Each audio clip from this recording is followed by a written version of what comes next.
and welcome to a very special Great British Mickey Waffle. We are absolutely thrilled to welcome back into the Waffle family. And I think very few people have been awarded this status before. But from the last show, just over 12 months ago, Katie Whetsell, welcome back. It's an absolute delight to have you back on the show, and thank you for joining us. I am delighted to be here. So excited. I mean, I don't know if you're going to show this or not, but I've got You're on brand. See, Claire got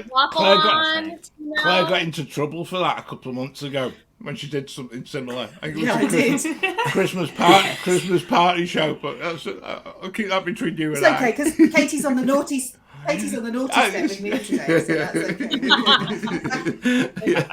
Yeah. You've been replaced, John. Yeah, it's usually my role in the naughty step, isn't it? Yeah. Oh dear.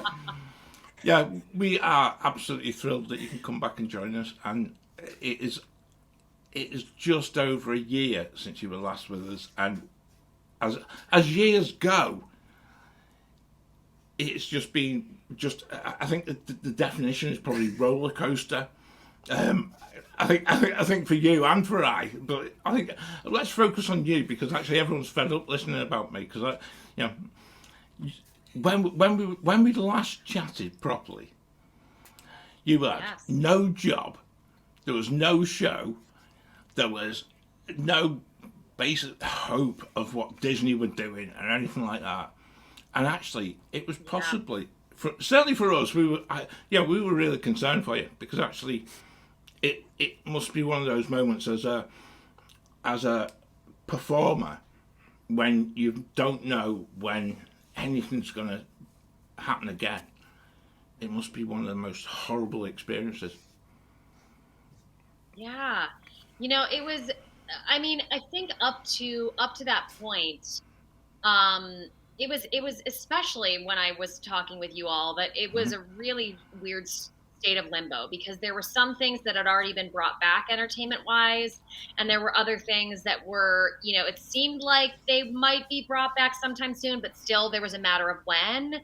Yeah. And I had a side job, of course, at the time that was helping to provide for me a little bit financially, but I moved my whole life to Orlando essentially to work for Disney. So, to be in that position where it seems like things are starting to happen, but I don't know specifically when they're going to be happening, was, it's easier when it's like a marathon. A marathon is really hard, but that it's 26.2 miles when you start it, and so you're counting down that time. I think it's when the finish line keeps moving, or you don't even know where the finish line is.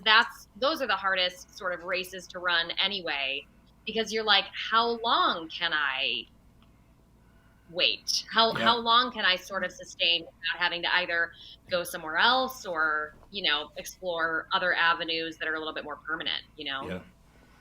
I think as well, yeah. I think I shared an email with you probably about a month after the show went out.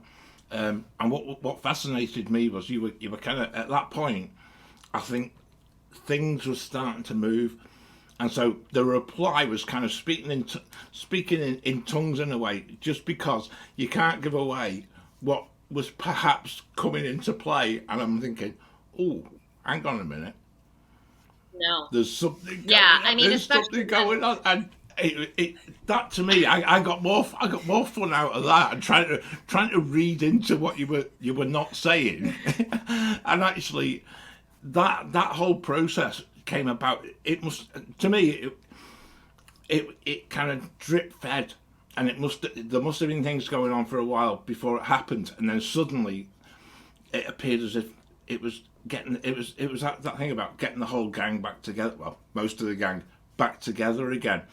And suddenly on different people's Insta from the show, it was suddenly, hang on a minute, there's something happening. And as a fan, it was like, this is just so exciting, because actually I think for us as a family, we actually felt, oh my word, this is actually, it's that feeling of getting back to work and actually knowing that, it's putting food on the table and things like that, and that must have been that must have been a really exciting time. It was all of the it was all of the things. I feel like I would be remiss in not saying that it contained all of the shades of every color, because on the one hand, of course, very exciting. I was so honored to be, one of the individuals that was asked to come back. But in addition, there were many people that I worked with who either weren't asked back at that time and would later be asked back, or, weren't recalled at all. And so there was this sort of, first of all, very exciting to have the opportunity to come back, but then also there still is that grief and that loss there, that the show also, was going to be different regardless. The show was not going to be the same Finding Nemo that we had, previously left. It wouldn't be the same people necessarily. So it was, and also all of us, I'm sure you can all speak to this as individuals as well, especially having, visited the parks.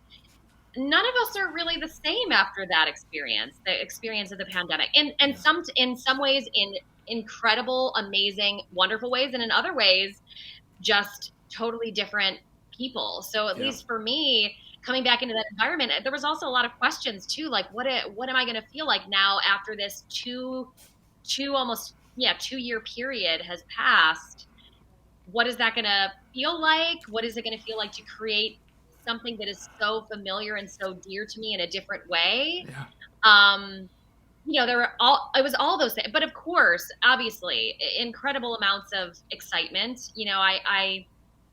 I have always loved Disney and loved telling Disney stories. So of course, the opportunity to return to that, it was, really exciting and wonderful. And I'm so grateful for it.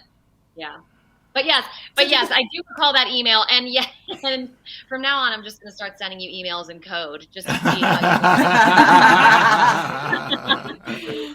but yeah, because it was one of those things too, where I especially did not want to start talking about coming back. I think partially as a sensitivity to other friends of mine who weren't recalled, but also just trying to keep everything really close to the vest until we knew more about what the show was going to be, when it was going to open, all of those things. So, yeah. So did the phone just literally ring one day and say, "Hi, it's Disney"? Is that how it worked? I don't know. Yeah, yes and no. I mean, we did have an audition process. We did have to come back in and re-audition for our jobs. So, of course, that had its own pressure. Its own pressure, its own emotional weight. After 2 years of that you've worked with previously, and knowing that we're all going back in to re-audition for these jobs, and knowing that there's nothing guaranteed. So, the audition happened, and then it was the waiting game. I mean, then it's, you're back in that cycle of when is it going to happen? And then of course you get the phone call, and you're also hoping that it's going to mean good news, but you're like, well, maybe this is like a let her down easy, folks. But but it was like waiting for that phone to ring, and definitely a sense of relief when it did. Yeah. And emotional roller coaster, I think I can imagine it just. Yeah. And just going back to the pandemic bit, because I know we didn't really touch upon this when we last spoke, but you always appear as a, that there are relationships between you as a cast. So during the pandemic time, and during the time where, the show was dark, how much support were you providing for each other? Was it a case of, just sort of phoning each other for emotional support, or was it just a text, or what did you guys actually do? Or did you just decide, like a WhatsApp group? Yeah.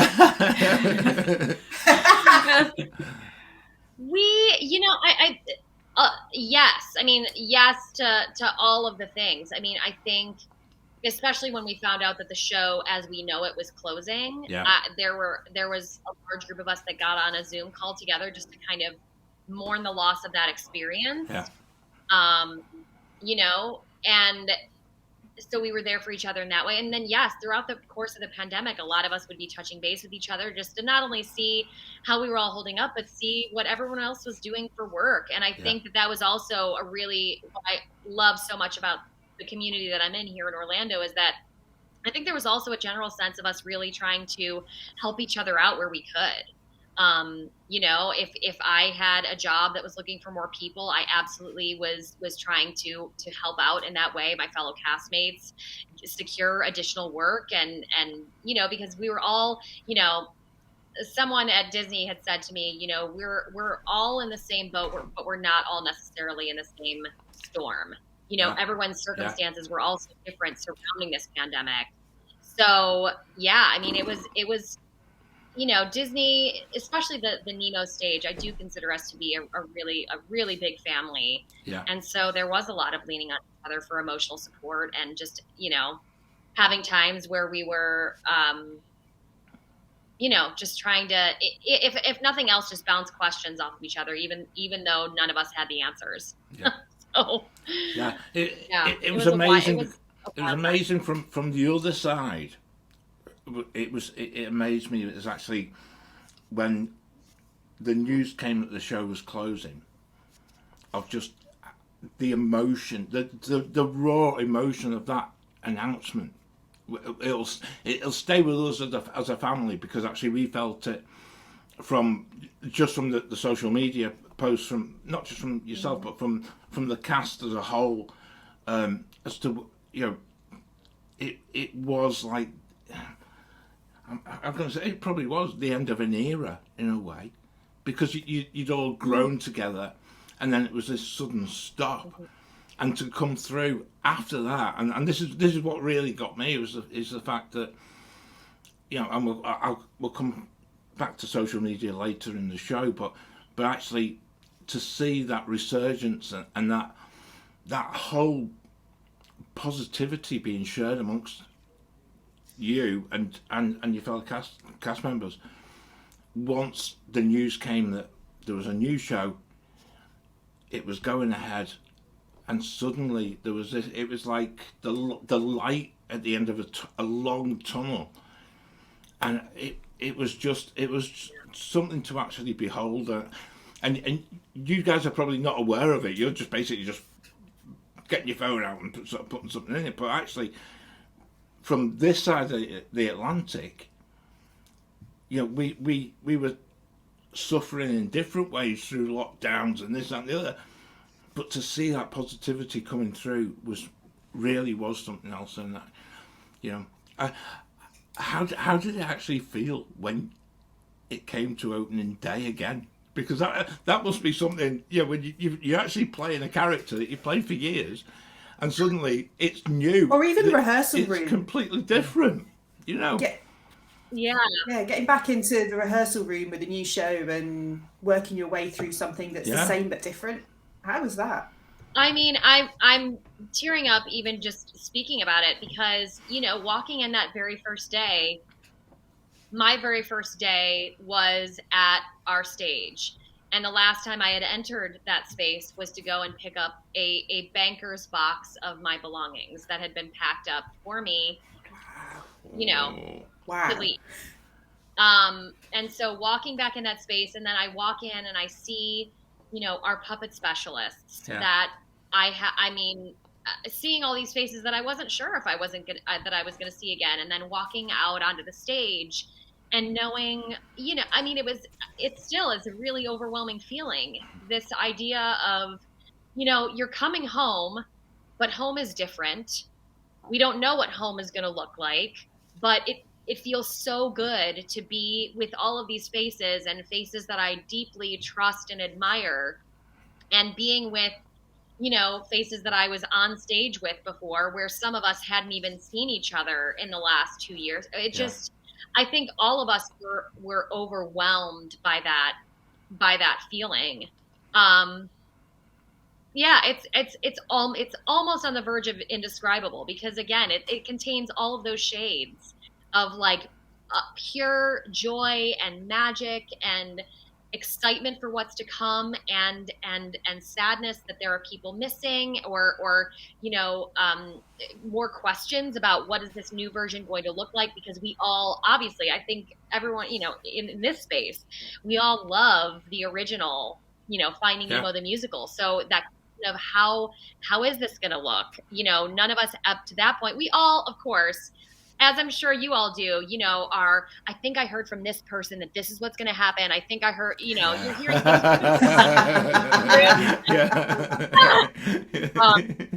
So it was amazing. It was, it was an amazing homecoming. How was the first day when you were reunited with Dory? Because actually, that was a bit. We had a conversation, and it was just like, could you imagine? It's that bit where you go through rehearsal and you go through this, and then suddenly, you've now got a puppet that you're probably all the muscle in your hand, where you previously have built up all that muscle has been sort of disappeared over 2 years, and and you suddenly cast back on stage, reunited with Dory. How was that? Because that fascinates me. It really does. It's going to sound. It doesn't. It's going to sound like what it's going to sound like. The first day getting that puppet back into my hands, it's so. It's like anything you work with on a daily basis. I'm trying to find another comparison, but there's an emotional attachment there. Yeah. It's so silly to say, but it was an emotional time, like putting that puppet back up and puppeteering, her once again. It's I think everything has energy, and it was, it really was emotional. It was, and then in addition, very painful. Yes, because I'm controlling her with one hand. This finger, my index finger is her eye blanks, and my bottom 3 fingers are her mouth. And so, like those muscles, like you don't use your hands in that way typically in real life anyway. So there was a lot in terms of even our creative team saying, do not think that you can step back in here and pick up these puppets like you did before. Like you're going to work with them, but when you feel like you're starting to get a little tired, put it down, because we would rather have you be building up these muscles over time. We have plenty of time to get this show open. We would rather you build up those muscles over time rather than injure yourself right away because you tried to do too much too fast. But it was a humbling experience because, I felt like I was in, some of the best shape of my life before leaving the show. Yeah. And then coming back to it was like,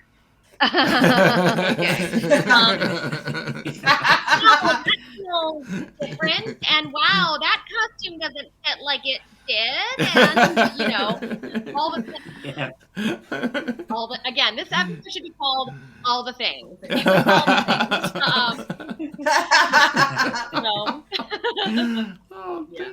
So Katie, I'm just on the subject of Dory and obviously working with puppeteering.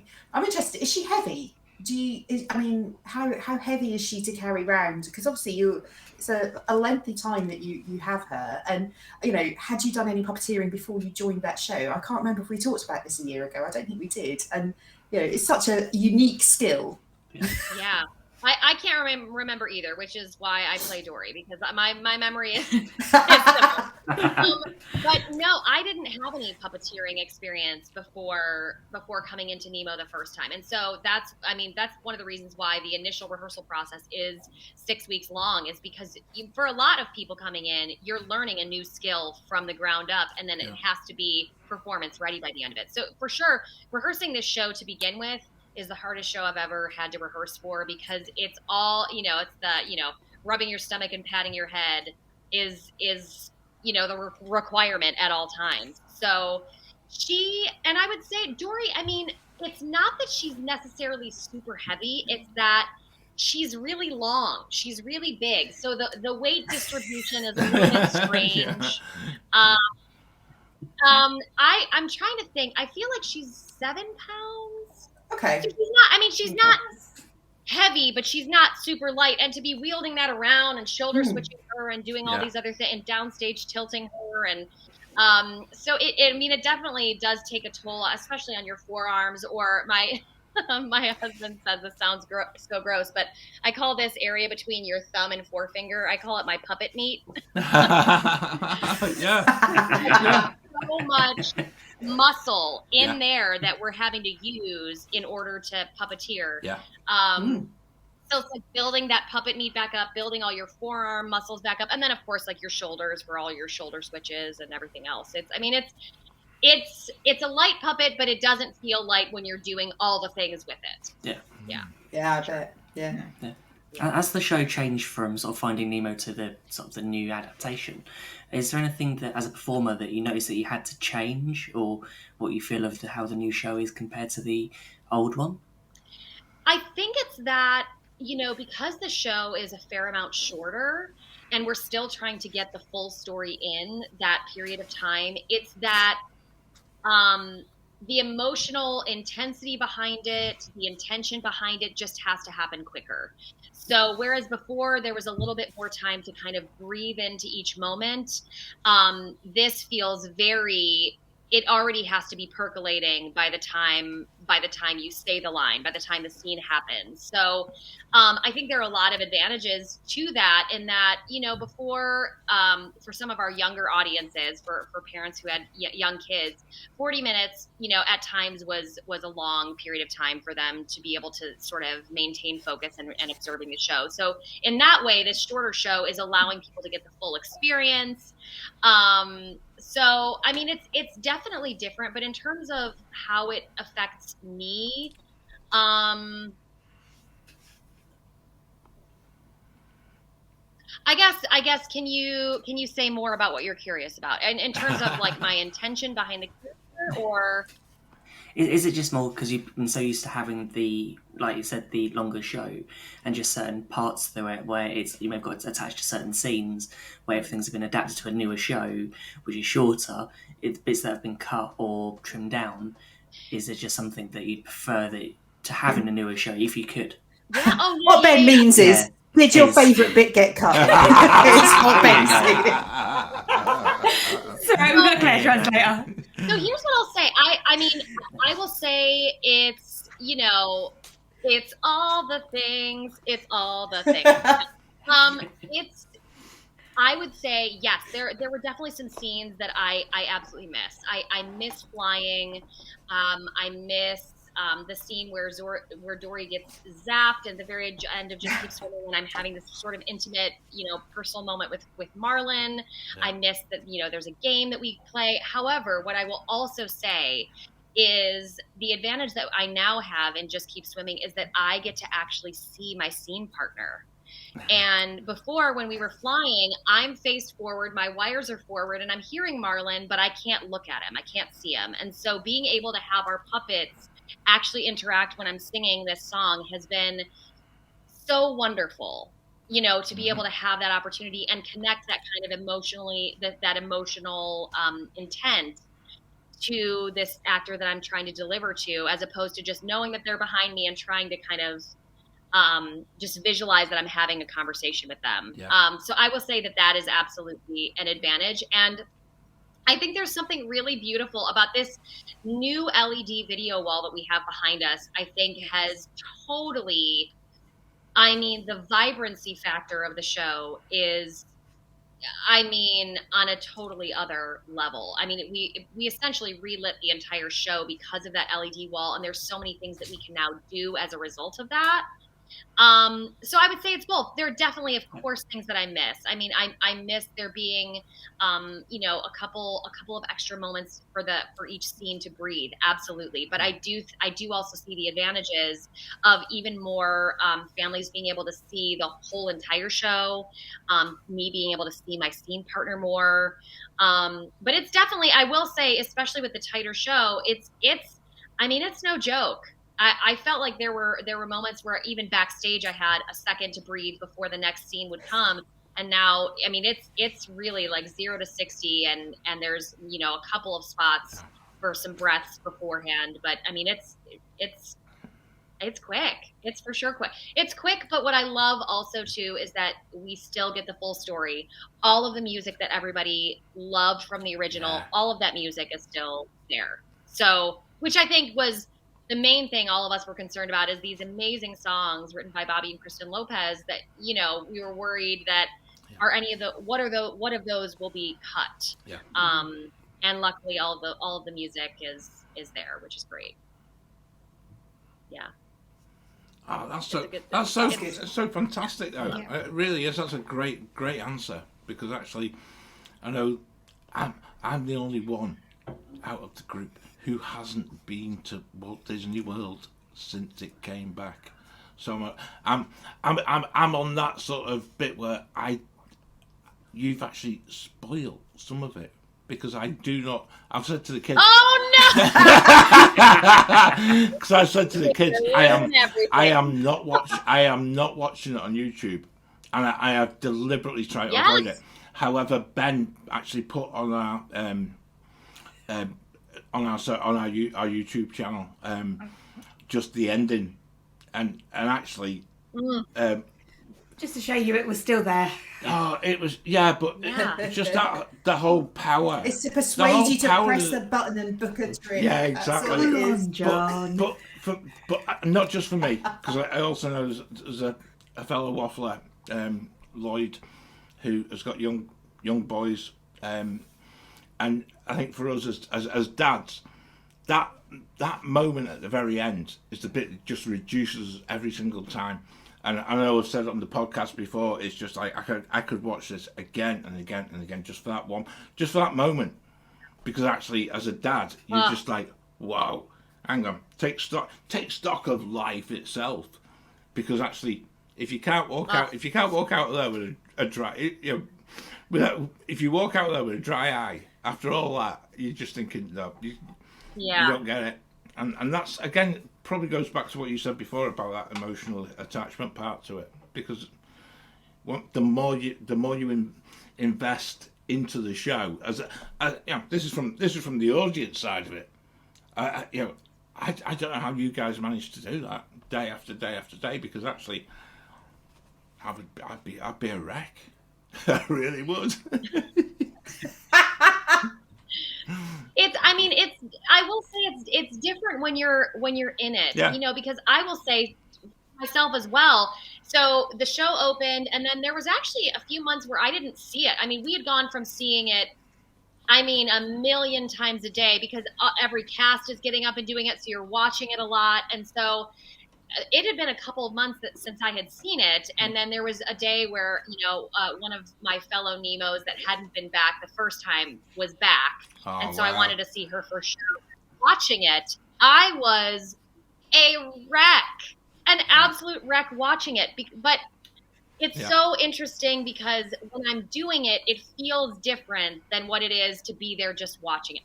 Obviously, of course, I'm up there doing it and I'm involved in the story, and I'm only thinking about what my objective is as Dory, as opposed to the show as a whole. Yeah. But experience, even for me, it still remains that when I sit out there and I watch it, it's a totally different emotional experience.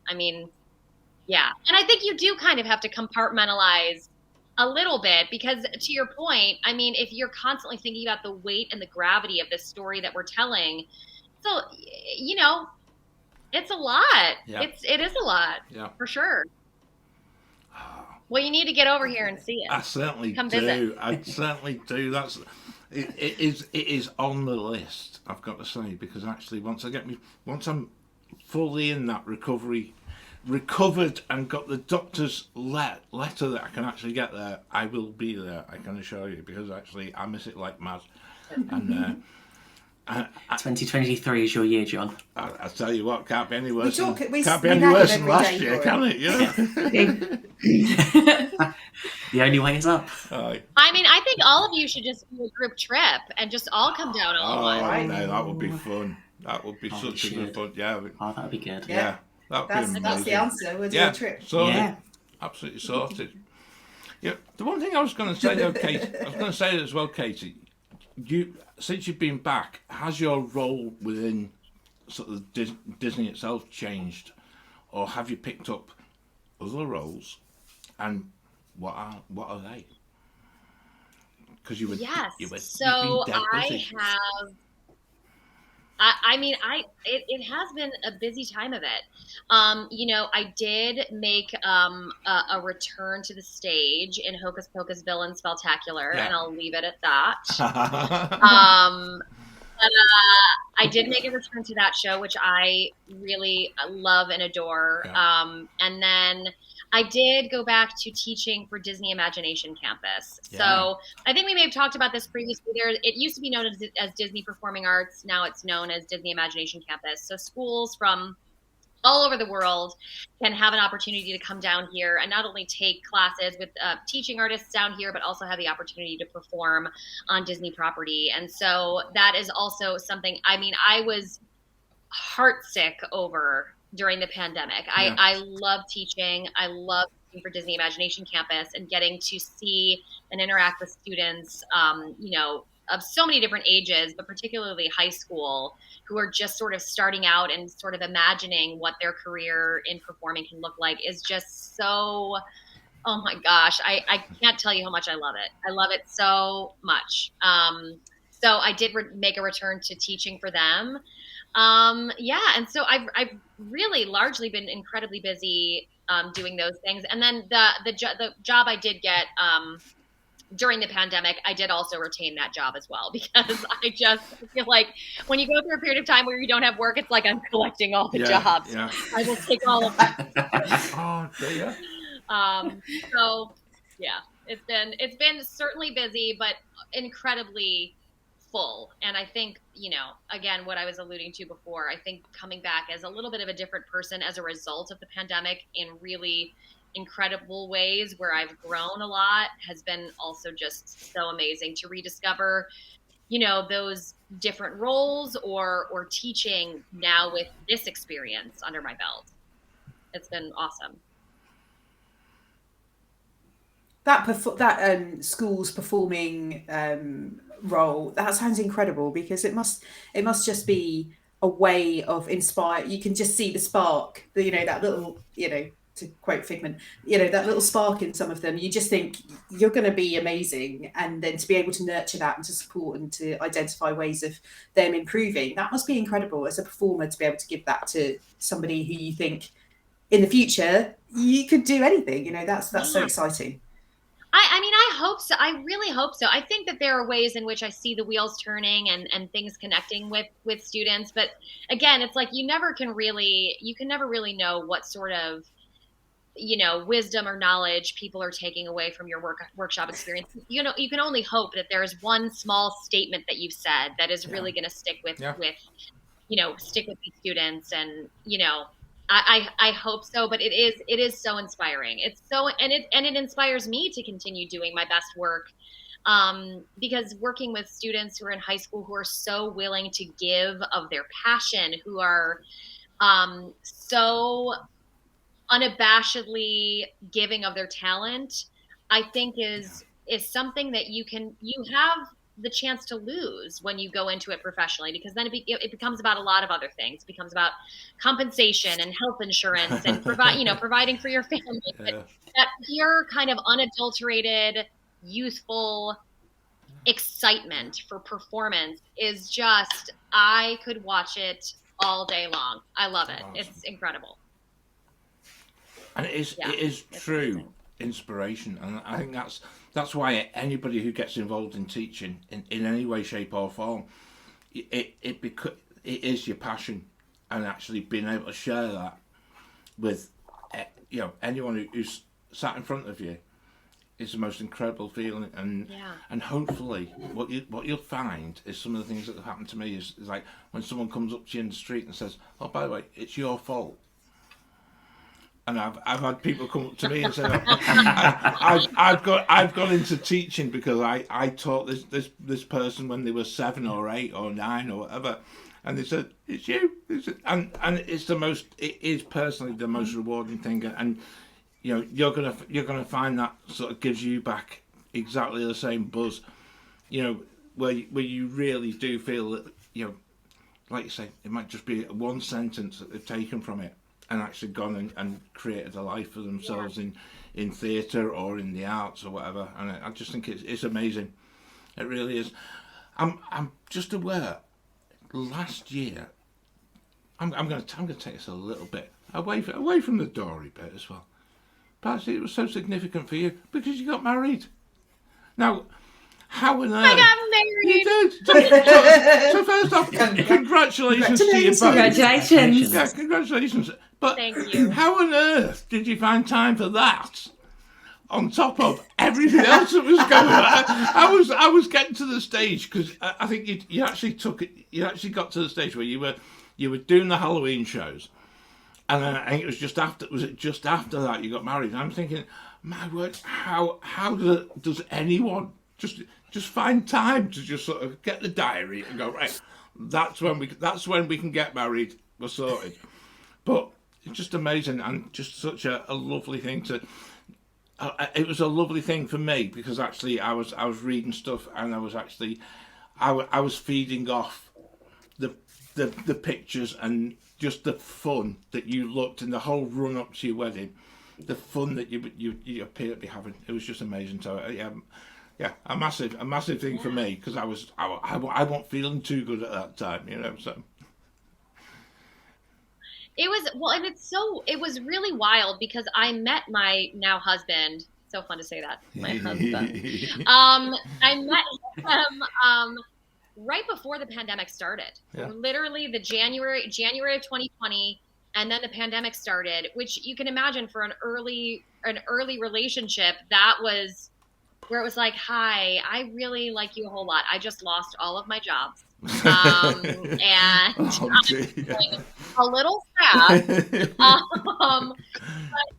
actually, I think the pandemic opened up the pathway for us for me to really figure out some of the things that are also the most important.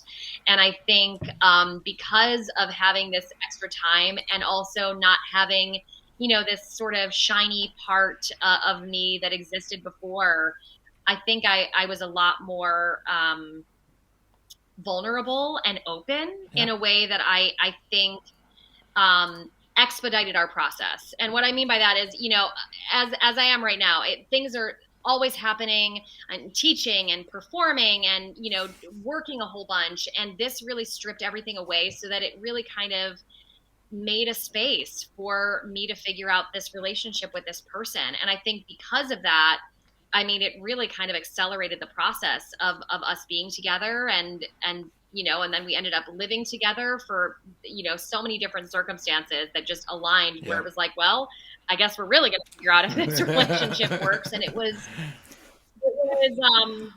was amazing. And we got engaged, I think right after, like a couple weeks after we recorded, our first episode together.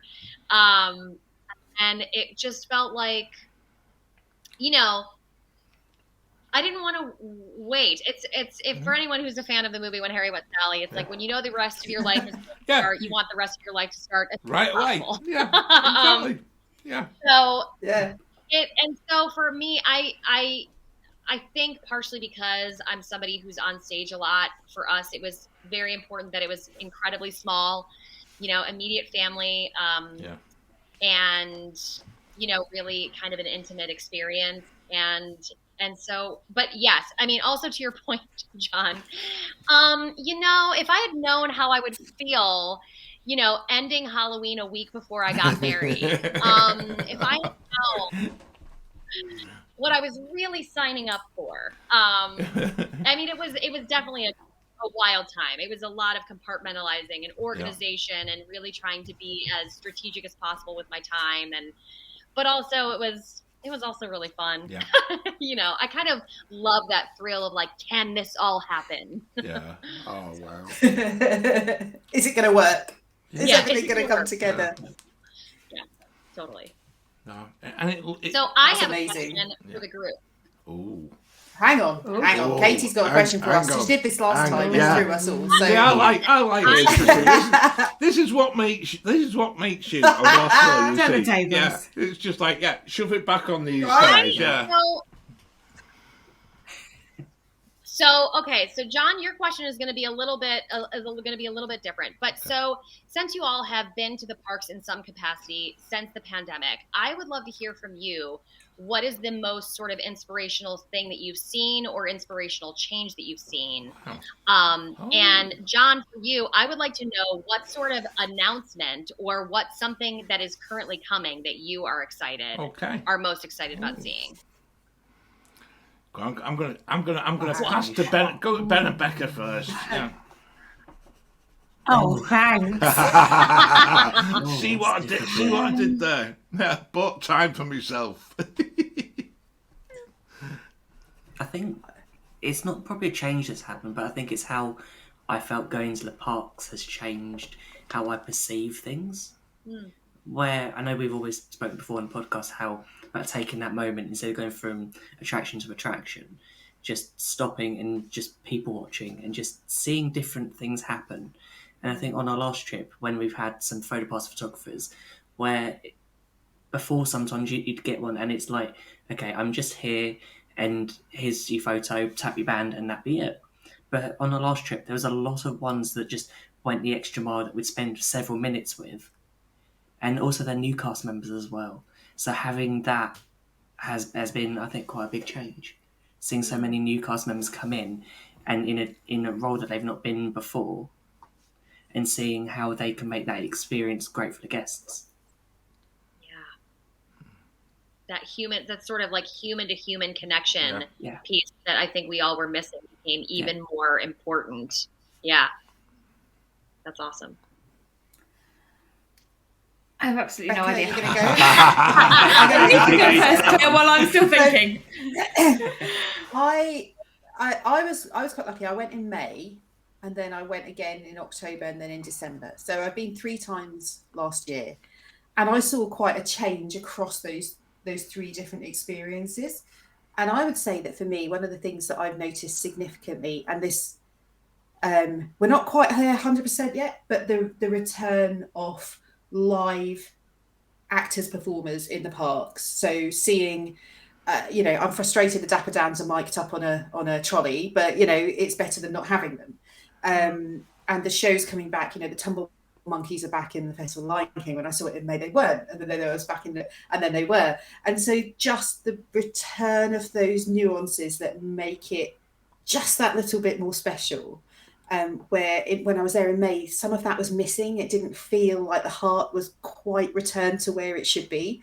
Then when I went again in October and then in December, it just felt like the cast members had seen that things were improving. They felt there was a difference. We're not there because the trolley show's not back. But until that happens, But I just, for me, it's about that live entertainment factor that sets any Disney park aside from any other theme park or attraction park in the world. There's something about the quality, the enthusiasm, and the ability to entertain from nowhere, which is what we see. So that for me is the thing that I found the most exciting, and a change through the year actually. Becca, I'll give you a couple of moments. And the bit I love most. I'll give you a couple of moments more because I'm going to be really controversial. Oh, thanks. And I'm actually going to say the biggest announcement for me, Casey, was nothing to do with what is coming in the parks. It's actually what was happening in the parks, and I don't expect any answer. I might see an eyebrow getting raised or anything like that, but to have the CEO of the company changed quite dramatically, but for Mr. Iger, because he's not Bob to us, he's Mr. Iger. It was Bob Paycheck and things like that, but it's Mr. Iger now. We're on there. We're on Mr. terms. But to see what he's actually done in actually bringing back the magic to cast members, to the Disney community on a wider footing in such a short period of time, and actually to bring back that true Disney magic, which had unfortunately for whatever reason, and I will not point fingers, because actually coming out of a pandemic, it was difficult if you're a company that's trying to make money. However, to have somebody who's in charge of the company who truly seems to understand what it is to be a cast member, what it means to put a smile on the face of the people who go into the parks. And that for me is actually the biggest thing, and to see that at the moment it's seemingly progressing week on week, to me that just fills me with hope, because strangely, when you live on the other side of the Atlantic, there's a lot of people who, you know, like myself, has been unable to go since 2019, and suddenly people think, well, do you know something? No, I don't quite like this version of Disney that's reappeared, and they were finding reasons not to go, and that saddened me totally. But to see now that the guy at the top actually gets it, it is so reassuring. Well, and I think, I think one thing that we all know for sure that is always going to be, that you can count on just in life and also with Disney, is that Disney is always going to be innovating. Yeah. Disney is always going to be changing. And especially when really unprecedented circumstances happen, then Disney needs to have in some ways an unprecedented response, or there needs to be clearly this moment called for a dramatic shakeup, you know? So I am very curious. I remain curious on what the future is going to bring. But I think what I'm also hearing is there's so much still of a need for different elements that used to be in the parks before, or that sort of callback to that old, like, nostalgic Disney feeling. And I think we're headed that direction, but of course, I mean, I don't know, but I think we can always be innovating for sure. Yeah. It feels like for me that those roadblocks have been taken away. Whereas there was like almost there was a barrier. We're not going to go down that road. It feels like we've not gone that way, but the barriers have gone away, and the barricades have been moved, and there's the option now, which is exciting. So whether we go down that road or we go down the other road, there's different options and innovation and excitement, and that feeling of we don't know where we're going rather than we know where we're going. Is a really, really different feeling. Really different. Oh, for sure. I mean, it puts imagination at the forefront of decision making, as opposed to, you know, because whenever you're exploring a path where innovation is what you're after, it has to be a pathway of possibility. It has to be a pathway that is imagining creative choices, imagining new directions to take things, and that's what keeps, I think, all of us coming back excited, keeps us watching Disney stories to see how those stories evolve and change. And I am certainly looking forward to it, and I'm also excited to see what the 100th anniversary has in store. I'm excited. I feel cupcakes coming. Lots of cupcakes. More cupcake. Iridescent cupcakes this time. So it'll be silver. It'll be pretty, at least. It'll be silver, wouldn't it, now for 100? Yeah. Oh dear. Go on, Becca. What did you think? Yeah. Have you thought of something, Becca? I think so. Oh, good. So when our first trip back in November 21, it was the enthusiasm and the happiness of the cast members to have back the international guests. Like, it felt to them they were finally on the path to normality, even though it took a little. We're still not completely there. That enthusiasm and happiness on their part, it just made everything so welcoming. Yeah. Yes. Yeah, I mean, as sort of a side tangent, but that is similar to what you're saying. My husband and I went to Thailand and Cambodia for our honeymoon. And one of the things that was so glaringly apparent was, especially in Cambodia, where the tourist industry has not returned, and still they're saying probably 2024 will be when they'll get back to where they were before. It's just the gratitude that we were, that people were traveling again, that people were able to come back to that country and spend money. And I think that's the other part is, the return of international guests, I think is I think it brings along with it so much hope that while, of course, this is never going to be fully over. I mean, it's just going to, we're going to continue to, evolve. Like, hopefully it is not going back to where it was before, which makes sense because we didn't know what was happening. We didn't know how strict everything had to be. And obviously like masks and all that stuff has really helped all of that. But I think you're right. I think once we started to see more international travelers, the parks being full again, more entertainment being brought back, it felt like, okay, I think we're going to be okay. Yeah, that's awesome. Felt familiar. It felt familiar, and that's sometimes the most comforting thing. Even though there's excitement and innovation, there's still this thing that you go, yeah, it feels right. It's okay. Yeah. Sure. That's what ties in when we spoke about nostalgia, with so much sort of things happening, and there's stuff that I think a lot of sort of fans of the parks would love to see some old attractions or certain things that we've had before come back. And I'm just excited for Epcot Forever because that was a nostalgic show. I can't wait to see it. Yeah. Amazing. Oh wow! Now I've got one last question for you, Katie, because I'm really intrigued because actually you're very, very astute with the social media, and I've got to say, as someone who is not a social media geek, I've got to admit, it's taken me a while to actually get to the fact that you can get on Instagram and Facebook and stuff, because actually I don't believe in it. You've actually decided for 2023 that you're going to take a complete break from social media. Now, I admire that. Purely for the fact it must make life so much easier. But go on, tell everyone why did you decide to do that? Social media and I have a fraught relationship.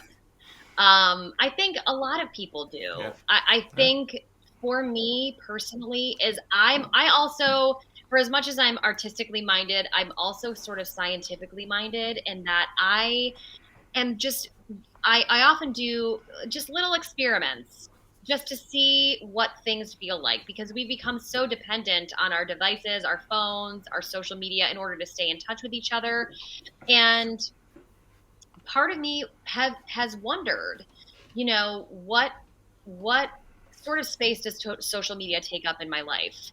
And is it taking up a space that could be more reserved for either more in-person connection or for more creativity, for me to be creating more things to put out into the world that don't have to do with social media? So I'm sort of curious about that, because as somebody who's an innately creative person, I have found that I've been spending less and less of my time being creative. Other than obviously performing, I'm doing that on a daily basis, but I really also do like to create outside of that. And I was noticing that I wasn't doing a lot of that. And so part of me was curious, is that because that space is being reserved for social media and either posting things on social media, responding to messages on social media, or creating silly little things to post on TikTok, and so not that those things aren't creative, because they are absolutely creative, but there are a lot of reward centers. I mean, not to get really good on this path, but there are a lot of reward centers that are activated by likes and comments and all of those things. Yeah. And so I just was sort of curious, because obviously I've taken little breaks from social media now and then. And I think that's, for me, it's always very helpful to do that, just to kind of pull back, refocus. But it is challenging. Yeah. It certainly isn't a walk in the park. It's harder to stay in contact with people. It also feels like there are people that could be trying to reach out that I might miss, which also makes me feel, a little bit sad. I do have a website and all that, so there is still a way for people to still contact me. But I'm just a really curious person, and curious about what this space occupies and what sort of new changes in me it might bring out to not be on it. I don't think I'm going to not be on social media for the rest of my life. I don't think that's what's going to happen. But if I remove those things, will I get bored? And if I get bored, what's going to happen? You can't get bored. I like you, that. you're only just got Because You you can so sync so. You can so lose so much time on TikTok. Yeah, yeah. Well, I'll just pop on it for a minute or so. Yeah. 8 hours go by. It's like, yeah, what have I learned? 8 hours. Yeah. Truly. That's not good, Ben. Could easily Someone might happen. have a problem. Yeah, I was Yeah. thinking that, Becca. Yeah. I'm thinking that. You know, I actually admire it because actually previously, and you alluded to it there, you had the amazing ability to just say, look, I am closing down my social media because work's too busy. I'm going to keep the focus on work, and you were very, very good at that. I've got to say, I'm going to throw you a little curveball because it's still very, very early in 2023, Ooh, and I'm going to turn it around a little bit because actually, your social media last year saw me through a very, very difficult spell in hospital, and then in sort of treatment and stuff like that, and actually. Going back to what we said in the very first show, and also what we said at the start of this one, your positivity in the face of adversity is certainly something that I've taken so much from. To actually see some of the photos that you were posting on your Instagram, whilst I was in a hospital bed that I didn't want to be in, I never chose to be in, yet it gave me the strength to sort of just get myself through with the knowledge that if I get better, I'm going back to see your show at some point in the future, and then I'm gonna be really selfish. And actually, you said you had a visit from good friends of the show, Neil and Karen, and Katie and Reese, who recorded a very little small segment, and I've got to say. You made me cry. Now, I don't know about anyone else listening, but from everything that's happened to me, I'm not kind of an emotional guy. I absolutely blubbed, and it's your fault, Katie Whetsell. That's it. I'm holding you responsible for that moment, and it was happy tears. I was in ICU, and actually, my wife turned around to me, and she just turned around and said, "You're crying." I just said it's just so. And you actually the video that you sent, it was just it'll be something that will stay with me forever, and actually shows just, and again, just that whole thing about maybe we're in a very small world, and it doesn't matter where you are in the world, but like I say, I was so fortunate to get that message. It will mean the world to me forever, and it really did. It sort of saw me on my way from some of the darkest times into where I am now. I'm back talking to you, which I don't think I was able to talk at that particular time either. But that's another story for another show maybe. But just a massive thank you, a huge thank you, because actually, you are a fellow waffler, and just the amount of love that came from that message was just so amazing. So thank you, and I had to tell you on the show. My pleasure. Truly though, it was my pleasure, and it was an emotional day for me, even recording it. But of course, that's one of the things is trying to just, wanting to send you a message that made you feel better and inspire. But also, then of course the video message is over, and I am incredibly worried and not sure if I should reach out, and but I'm so glad that it meant something to you, and that it saw you through an incredibly dark time. And that is exactly, it's not only why I want to do what I do, and also why I love sending messages like that to people that I care about. Oh, thank you. And it's why you're a waffler. It is. It's exactly why you're a waffler. That's it. Yeah. And I mean, I think it's only fair for the next time we record for me to prepare the questions. That's a deal. Wow. I'm going to agree that. Oh, wow. Yes. What a show that would be. That would be a good show, wouldn't it? Oh, my word. Look at him. I think that might be I mean, this time next year, I'm going to come in and I'm going to have a list of questions, and I'm going to turn the table.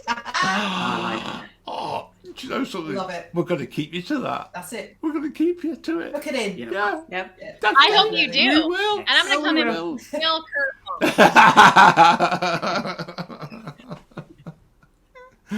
Oh, Amazing. Katie, thank you. Can't wait. Thank you so much. It's just been it's probably been the quickest hour that we've actually managed to record for a podcast in goodness knows how long. It's just whizzed. And I know that you've given up your time again for us, and we are so appreciative of it. And I think the only words that it is a benefit to me. the only words that we ever keep sharing is that whole thing of you just keep swimming, and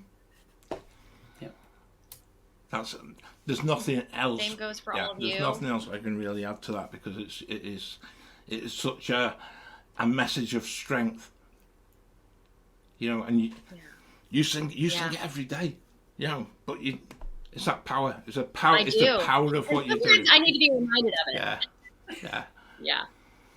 Yeah. Oh, fabulous. For sure. Well, I will, hopefully by the time we record our next episode where I'm interviewing all of you, hopefully I will see potentially all of you in person. Maybe. Absolutely.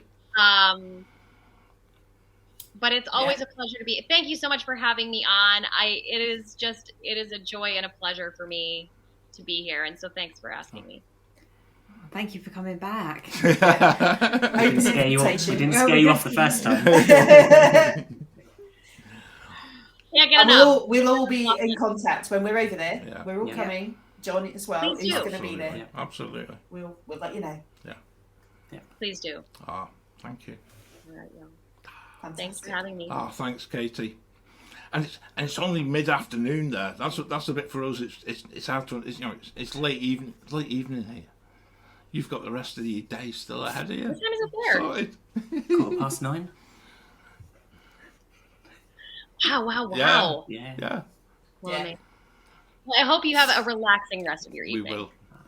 We will. We will. All right, y'all. Yeah. Thanks, Katie. Thank you. Katie. I'll be in touch as well. See you My soon. pleasure. Yeah. You better. I will. All right. Don't worry. Bye. Bye. Thanks for tuning in to the Great British Mickey Waffle. We hope you enjoyed this episode and that it brought a little bit of Disney magic into your day. If you've missed any of our previous shows, don't worry. You can catch up by downloading them from your podcast app of choice or watching them on our YouTube channel. We also have live Wafflers Wednesday shows every week on YouTube. So be sure to join us for even more Mickey Waffle fun.